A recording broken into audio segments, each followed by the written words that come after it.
Ending domestic violence is the goal of groups and advocates all over the world, but experts right here in Chicago say it's time to become less reactive and more proactive when it comes to supporting people causing harm, and the need is critical.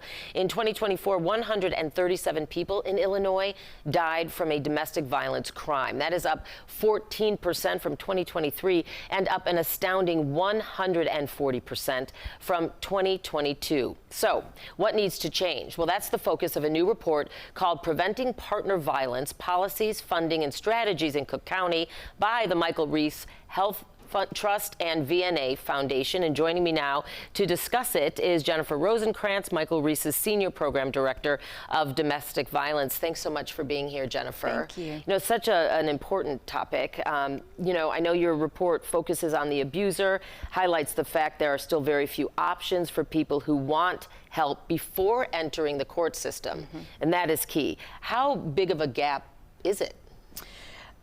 There's a really significant gap in services. This report builds on work that Michael Reese has been doing for decades to address domestic violence. And one of the main things that we found is, just as you said, this gap between services for people who are court involved and then people who want to voluntarily seek services.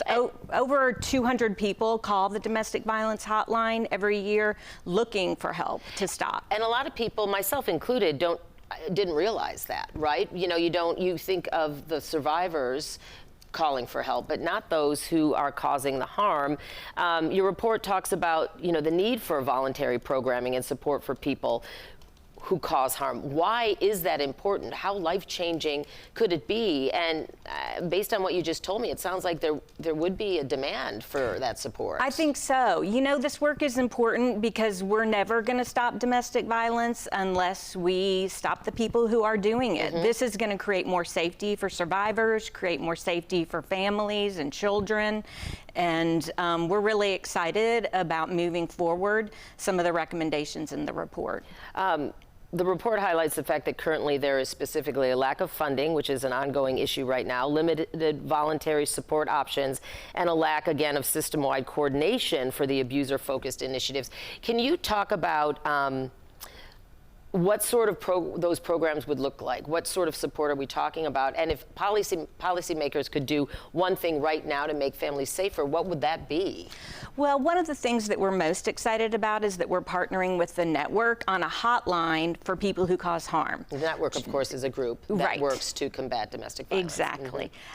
Just like there is a hotline for survivors, we would like there to be a hotline for people who cause harm. Just specifically for the people who cause harm. Correct. Okay. That will connect them to needed services and help them stop the behaviors that they're engaged in. And then there would be follow-up services. Correct. Like counseling and stuff, I would imagine, ideally. Yeah. The kind of standard program right now is a partner abuse intervention program in Illinois. And I think we need something that is short-term.